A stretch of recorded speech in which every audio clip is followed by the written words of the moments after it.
Must have been an update or something like that, because usually when you start the pod, you go blank. I can't see your pretty face. Oh, well, maybe it did. Maybe it did. I don't know. Maybe for once in its life, it's actually working properly. Um, you know what? That's like one thing I actually wanted to look into, um, like this week or last week, was try to look at another system so we could do like calls and whatnot and like virtually record and whatnot. I don't know. I feel like there should be something else too. There should be other products. So like, if you guys have any other like video call services, I know there's something that like kind of stores and like edits and whatnot all at once. But we'll have to look into that, Roman. But that's something I want to look into. But oh, by the way, that sit stand that I brought home, I think I told you, but it actually broke for the first time.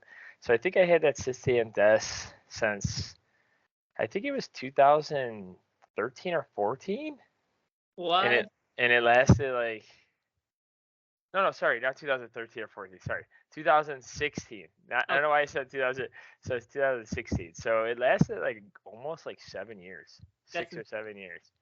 was yours Ergotron or Fellows? What was yours? Ergotron, yeah. Eventually, yeah, Gainz Nation, if you guys haven't gotten a sit stand desk, or hey, I've been in that situation. I made my own makeshift sit stand desk, and I know Roman has a makeshift sit stand desk, and I know he's too cheap to buy an actual sit stand desk. Yep. But man, eventually, I think once this desk dies down, the only problem I have like a pretty big desk, but like it's pretty like fragile. So like probably by what I have on it right now, it's probably pretty heavy compared to like what the desk should actually hold. So maybe when eventually this thing kind of goes, I do want to get like a one of those like extra wide desks that has like the electric motor, kind of like what we had before we left the office when COVID started. I kind of want one of those, honestly. I have right now just like one of those where you throw it on top of the desk and it has like a spring, and you just kind of just release it and then lift it up or down and just like put it back, or like I think it's like I don't know, it's like a gear shifter, honestly, of like a bike. It has like a little lever. Yeah. The I think the electronically controlled ones, those are like over $1,000, I think. Yeah. There's like this one by there's like this gaming one which would be pretty sick because it has like very good like cable management. It has like a something that's like built in, and it has like a PDU inside of it too. So you can just like say yeah, so only like one wire plugs into like the wall outlet, and then like it kind of hides everything. So I thought it was pretty nice, and but yeah, I think what you're saying is right. I think it's like 700 to $1,000, which is insane. So, Secret Lab, if you ever want to send something out to sponsor a product, please send it over to Roman and I. We would love to test it out. And even though it's a gaming setup, I think it's a healthier setup for like everybody, um, even work style. So, Yeah, I love like man, sit stands like kind of revolutionize my like my work like in an office type environment, because like I had such back pain when I first started working at CDW, and like just freaking sitting all day, that was destroying me. So to have the option to be able to stand most of the day but sit like every once in a while as well, to like stay like focused, I'm definitely so much more productive. It's ridiculous. yeah, I think for me it alleviated like the lower back soreness. I think for me though, it mostly tied to the hamstrings. Um, like you like I could tell you like there was days where like I was probably hitting a leg session the day before, 2 days before, and for some reason I was sitting down a lot at work and then sitting to commute, all that good stuff, and then like my hamstrings were just so like tight, and like every time I stood up, like it just felt like I had to like dust my hamstrings off before like the soreness went away. It was absolutely rough. So um, I think that alleviated that like quite a bit. Um, and what you're saying is like totally right. So like yesterday I hit deadlifts, and I have some lower back soreness from yesterday, and like from standing and walking already, like it's like completely gone away. It's like 100% better. But now when I sit down, I do feel a little bit, but yeah, that isn't that crazy how that works, and like how people like probably can alleviate a lot of, and then like um back to um the two awesome episodes if you guys haven't heard it, but we had Dr. Kyle Richmond on, and he's a physical therapist slash like chiropractor, and he was like talking about back pain and whatnot, and I think I kind of said something too with, but like with walking and like standing up is like that's like the number one killer when it comes to like the patients he sees. So like back pain and whatnot is it's pretty interesting and pretty crazy. So yeah.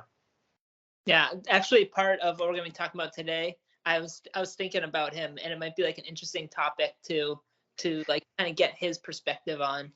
Yeah, so what's cool about this, guys, and Roman and everybody who's listening or watching, is he what I to my understanding for him and what he wants to do, he wants like a platform to get his information out and whatnot. So I told him he's welcome back on Gainz Nation whenever he wants to, and Gainz podcast specifically. And so yeah, so he and that's a good point, Roman. So if Roman has a topic that he wants to talk about, or get with him, then we're gonna do that. If anyone else wants to bring topics of discussion to the table, um, he's more than happy to take the time out and do that, because I feel like a lot of the times, like people like him, and also a teaser, because Roman and I were going to have a DO within internal medicine on our podcast. I think a lot of the times those people, those two specifically, which my brother's a doctor as well, so I know firsthand. I think a lot of those times is those people have like a very strict schedule. They tend to work more than the average person, and they have to study quite a bit. So they're limited on time, and also the ability to get the information out to people like you. Now, Roman and I, we're not like not busy, right? We're pretty busy individuals, but we have made it a focus on our free time to do something to help people, help engage people, and help to get the information out. So I think people like that need our help to kind of communicate it to you guys, since we've been doing it for 4 years now, and hopefully longer than 4 years, right? We want to try to do that, and I think that's pretty cool too. My brother also, I was talking to my brother, and like Roman, let me know your thoughts on this too. But like, I think that segues to like what we wanted to get the whole picture together, is get those resources on here so we can have credibility and support to things we read, we see, we try to understand. And I think that's like a good direction to see where Gainz Nation is going to be going, right? So it's like, why not help those individuals get the information out there? Because like the DO that we're going to interview coming up, like I attended one of his two nutritional webinars that he hosted, for his institute, but I'm not going to say for what or where, but like something like that, like is like so crazy that if he was able to record that and throw it on a platform like YouTube, Spotify, all the all the you know possibilities of listening and watching the podcast, like that would be insane. And I was just talking to so I was telling you guys that I work out with my father-in-law, um and he's 65 years old, and we met like another 65-year-old that's pretty jacked at our gym, and he's been working out forever, and he works at home and all that. And he even told me, like, because I told him that I don't like to tell everyone, like, I don't go out there and say like, hey, I got a podcast, listen. It'd be great to do that, but I'm in the market of just trying to get to know people. And I Roman and I have done sales. We don't need to sound more salesy than we already are. So, it kind of came naturally and organically, where I told him like, hey, because like he's like, he said it as general as this: I'm just an old man, and we never had all this information when we were kids, and I'm so glad and happy to see, like, you doing that can help someone like an old man like me, feel better, and do have better habits and move better and stuff like that. So it's pretty cool. So I told him about our podcast and whatnot, but that's the whole idea about this. But I'm gonna stop there, Roman. No, that's great. I absolutely love it. If you're cool, buddy, we can just jump right into the topic. Yeah, buddy. Honestly, Gainz Nation probably misses you, buddy. We haven't seen you in 2 weeks. They've seen my ugly mug for the last 2 weeks, and we want to hear you talk. So let's get into it, buddy. I would love to hear about it and talk about it as well. Sweet. All right. So shout out to Revive Stronger, Steve Hall and Pascal Floor, and the rest of the Revive Stronger team. This came off of the inspiration for this pod came from a post that I believe Steve made, but it could have been somebody else in the Revive. I think it was Steve. You're right. Yeah. And specifically today, we're going to be talking about full range motion, or you might see full ROM or team full ROM with like the RT team versus lengthened partials. So I know we've talked about partials on. Real quickly, I like how they didn't call it like partial reps, because I feel like if they did do that, the marketing of it would be like, dude, this guy's talking about partial reps. Let's leave. Let's screw this post. I'm not liking it. I think that's why they called it that. By the way, just as a side note, when I was reading, I'm like, why couldn't they just call it partial reps? But I get it after reading it why they called that. But go ahead. Sorry. Yeah, so specifically, we're going to focus on partial range of motion in the lengthened position. So, for example, one of the things that was talked about, I was listening to, and that post, I believe, was inspired partially from, I think, some of what's coming to light in the research, but also from a podcast that Steve had with Mike Isertel. And then a couple of other guys, I didn't recognize them. Sorry for not being able to shout you guys. Yeah, I think it's like Wolfpack or whatever his name was like a main guy on there too as well. I don't know his actual name. I just know him like Wolfpack or something like that. I think you're right. But that was a really good podcast. And Mike, Dr. Mike, got into some of the points that were kind of like on the back of my mind or front of my mind throughout listening to it. About maybe some like potential limitations or where there like needs to be more research on it. But when we're talking about a lengthened partial range of motion, a good idea or a way that you can think about this is when you're doing a calf raise on let's say like a stair, because I'll do them on like my basement stairs. The lengthened partial or example of a lengthened partial would be when, if this is the platform for the stairs and this is your foot, so this is the front of your foot, these are like your toesies here, a little bit past your toesies. when your foot the parallel plane, so your calf muscle, the gastrocnemius, is at maximum stretch, and come up just above parallel, for example, but you don't come up to peak contraction, which would be up here. That would be what would be considered a lengthened partial. So you start here, for example, you come down, you come just above parallel, come down, really hold the stretch, come just above parallel. You're not coming up to peak contraction. Coming up to peak contraction would be full range of motion, and stopping short of that would be a lengthened partial. We actually real quickly we actually went over shortened partials, if you want to think about it that way, the opposite end of this, when it came to like, remember when like Arnold said he would only do the top end for that bigger peak on his biceps. So yeah. Keep going. Sorry, I just wanted to throw that in there because we did go over that in one of the podcasts. And it is important that we get a little bit more specific too, because we've talked about partial range of motion before, and where we find that it can be like useful in populations that could be useful.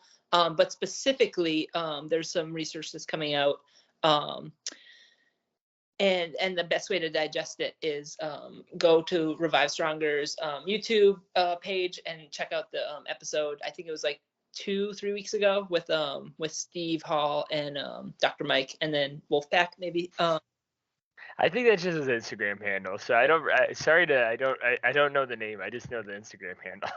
It was 2 other guys, and it was an entertaining podcast. But specifically they were talking about research with lengthen partial range of motion. So I kind of want to just go over some, I guess, considerations is probably the best way to put it that I have for that. I would say in general, nothing against partial range of motion, especially lengthen position, partial range of motion.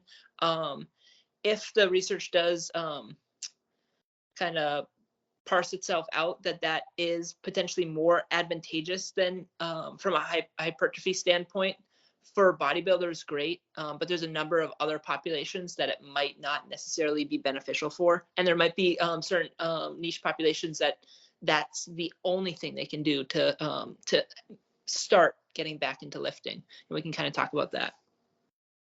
So I would say for general population, especially Gen Pop with less than, I'd say, 2 or 3 years worth of in the gym experience, and that's consistent in the gym experience. If you've been going to the gym for 50 years, but you'll go for a year and then you'll take a couple years off and then you'll get into something else. In my opinion, you kind of start back at the beginning. So if it hasn't been consistent for 2 to 3 years, I would say stay away from this type of training or use it very sparsely. And the reason being is some of the applications are very niche. So what I was talking about when performing calf training.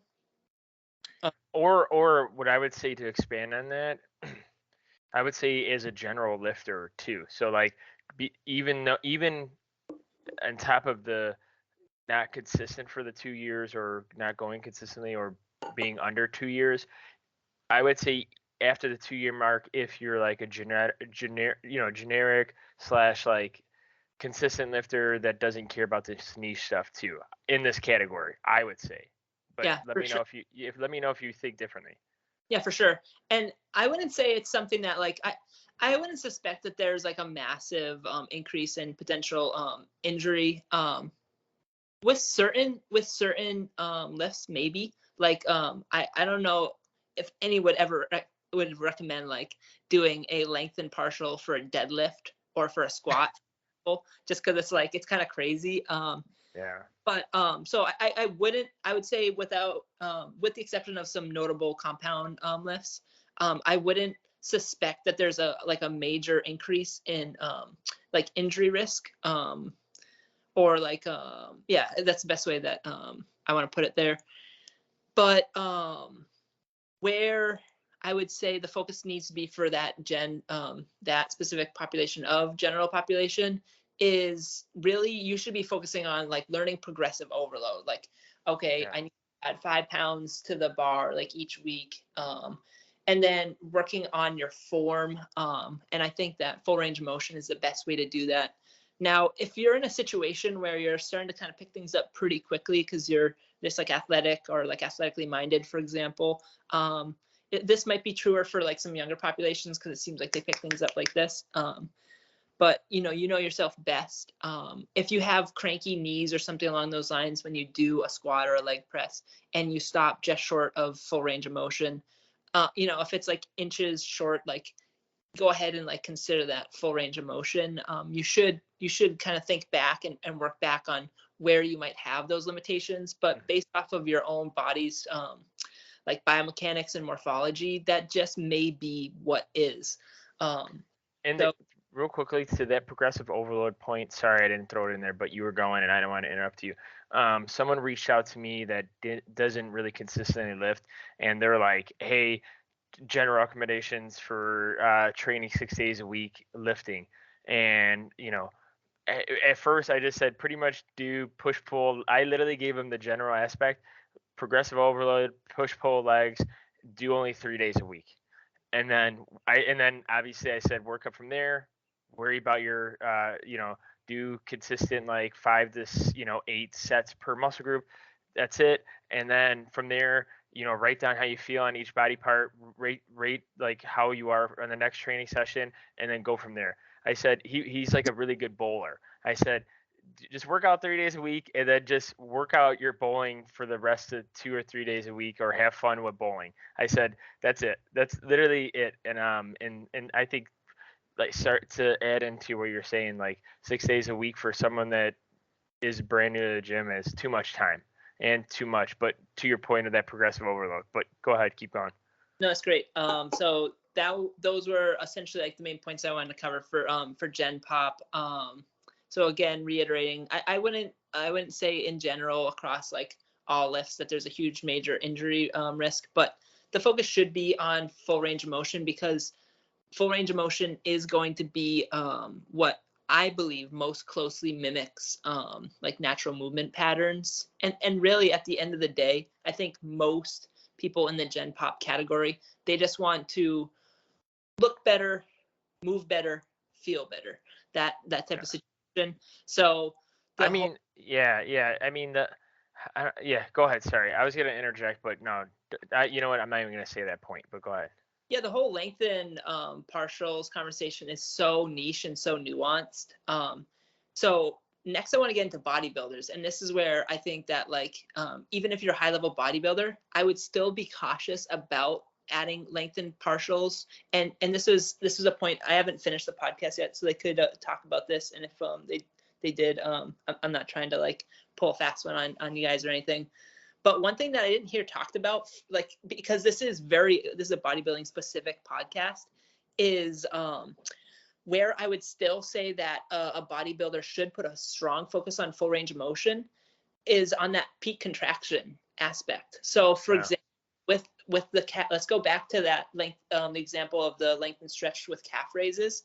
When you're doing like a rear double bicep, for example, your like, let's say your right leg's your dominant leg, or it's just your better you like exertions of your calf muscle. You need to be in a peak contraction both with your calves. You're also going to be externally rotating your hip so that you can flex your glute, and you can get into a peak contraction, because that is what is going to accentuate the muscle belly the most to the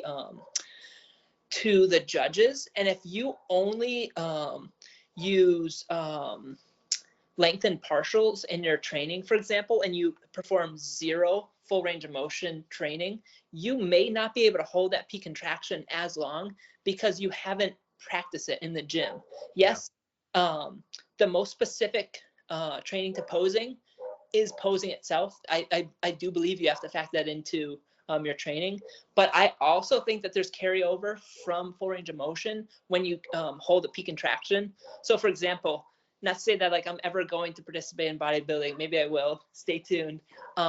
But when I do calf raises, I'd be willing to try this for a period of time, but I would also, as a bodybuilder, I'd want to work in holding that peak contraction and then getting back in and then holding that peak contraction. And this is a point that they did cover, and I thought they did a pretty good job.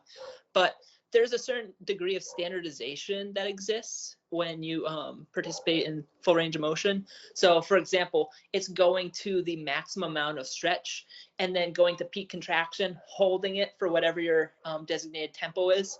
If you're like an intermediate lifter, for example, it's okay if you don't have a particular tempo written down, but or like that you just adhere to. But as you get like closer to that like expert, or like you accrue more years and time of experience as an intermediate lifter, which I feel like this is an area that Antoine and I are getting in, we start to develop patterns where, okay, we hold it for like 1 to 2 seconds, hold it to 1 to 2 seconds. And if we want to hold a peak contraction for a particular reason for a longer tempo, then we'll write it in. 3, it might be like 1, 1, 1, 1, 3 or something along those lines, or however the tempo would end up working out, 1, 1, 3, 1, for example. So I do think that there is a standardization problem that you run into. One thing that was covered, and I thought they did a great job, is really when you're talking about a few degrees of flexion or extension for a joint angle, does it make a huge difference? Probably isn't going to be a huge carryover. But if you're still learning these kind of things, going back to the Gen Pop example, and let's say you go just above parallel and you come just above parallel or just below parallel, you might think that you're performing progressive overload, and that might be a muscle that is likely to fatigue quickly for you. So like hamstrings, for example, let's say that you were doing like single leg Russian Romanian deadlifts or something along those lines, And I don't know about you, buddy, but like my hamstrings can get toast after a few of those sets. So if I decide to take them all to failure, for example, which is kind of crazy, I might only do a couple of sets in like a workout, and I'll still be sore for like 2 to 3 days afterwards. So if I decide to utilize like RPE or RAR, rate of perceived exertion, or reps in reserve, then if you're leaving reps behind, then you might not be properly progressing that exercise. So I think that can probably most affect Gen Pop under that like 2 to 3 year time frame, just because they're still developing some of those skills. The whole like Wolfpack crew, they didn't see like huge problems in that, but again, they were only, a lot of these studies, they're only looking at working with populations for like 8 to 12 weeks. So these novel effects might not be showing. So that's something to keep in mind. What are your thoughts on that, buddy? Yeah, so to your bodybuilding point, like I did the 2 bodybuilding shows, and you pretty much like the contraction part of of like holding the pose, that's like one of your biggest.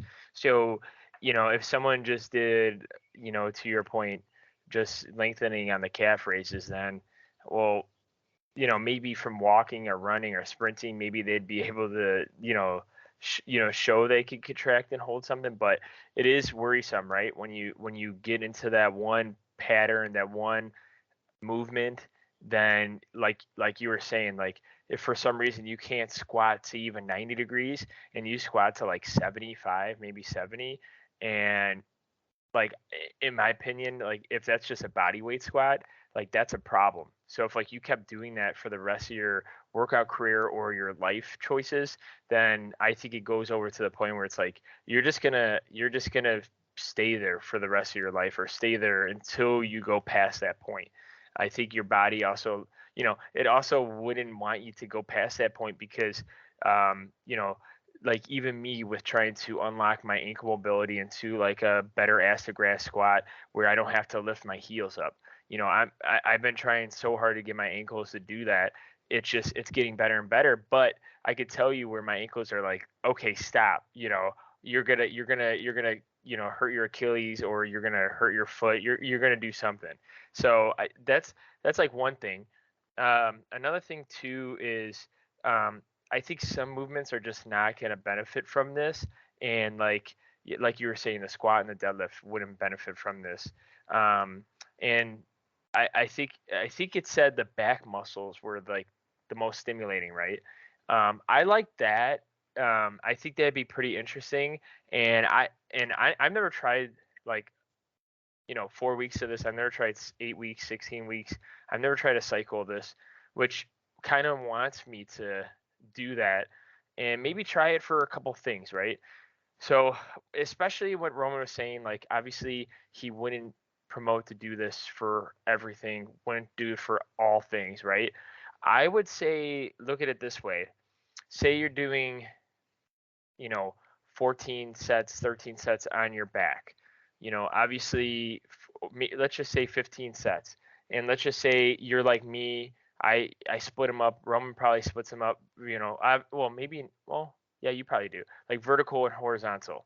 Like, say if for some reason you were gonna try maybe 2 sets on each side. So out of the 15 sets, you chose 2 sets out of the horizontal or vertical, and you did that lengthen portion with your back group.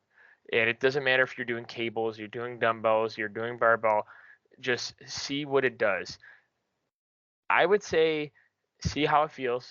See, maybe measure your back, maybe relax and flex, and see if you really actually benefit from it.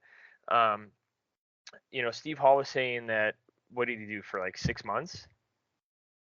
I don't He's remember been that long. I want to say it was shorter than that, but Okay, it was either 6 weeks or 6 months. I know obviously that's a big time difference, but like he said that there is a big pump in some areas. So like hey, if like when you're growing your muscle or you're trying to be in the bodybuilding as world, then maybe some of those areas will benefit you. Also, there's another thing that I think that may not be looked at, because it's going to be hard, right? These things are hard to look at because it's like What is a control group? What are those people's genetics? What do their muscle bellies even look like, right? So like my biceps are not the same biceps that Roman has. My legs are not the same size as like Roman's legs. Like, I can tell you right now, just those two things right there is just gonna be totally different from each other. So the third thing, which obviously I'm thinking way too much, this is like probably way too ahead of what they're even talking about, is genetic makeup. Like, okay, just because it worked better in some areas of the back, what if it works better for some people in the quads? I know in the thing it said quads wasn't an area of impact really, but what if like someone like me who's got long femurs, maybe that could help me grow my quads a little bit more, right? Maybe the shorter population, full range of motion, might grow their quads better than the taller population.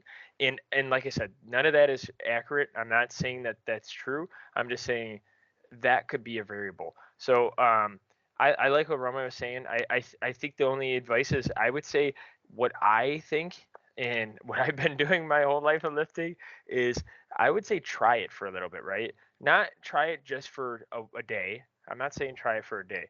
I'm saying try it for a minimum 4 weeks, maybe max like 16 weeks, just to see where it is, see what progress you made, and then kind of go from there. Like, say if like for some reason you did it on lat pull downs on the vertical plane of motion, and you loved it. You got that big pump that you've been looking for, and you just like your back just feels like it's swollen. You measured the flex, you measured the relax, and for some reason you've grown a little bit on the flex portion, right? And it looks really nice, it feels nice.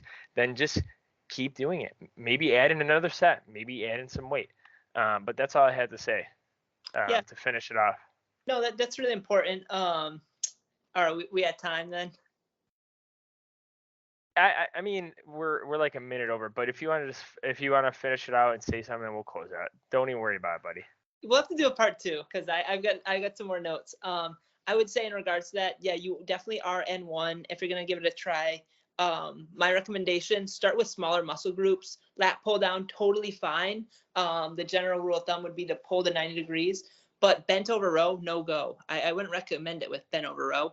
Yeah, Um, and that's what you were saying with like the deadlift or the squat. It's just that's a bigger movement. yeah, curls, totally fine. That's what 21s are. With your triceps, if you're willing to experiment with that, calves, totally fine. So just look at the risk reward ratio, I would say. But yeah, check out that podcast from Revive Stronger. It was really good. Dr. Mike did talk about that. He talked about potential muscular regional differences, and then the difference between potential distal and proximal muscular hypertrophy. So a lot of great stuff in that podcast. We'll try to link it if we can, or at least like give a shout out to Steve Hall and the Revive Stronger. Yeah, we can link it. But yeah, hopefully this information was useful. I'd like to cover part two if we could, maybe next week, future podcast, because I would like to cover athletes. I want to cover different like rehab populations, and I think that could be something that if we flesh out our ideas here, we could also get Dr. Kyle's opinion on that. But yeah, that's thanks for tuning in as always, Gainz Nation. If you want to give the outro, buddy. No, just watch, listen to us on all of them. Please like, comment, share. We'll see you guys in the next one. Peace.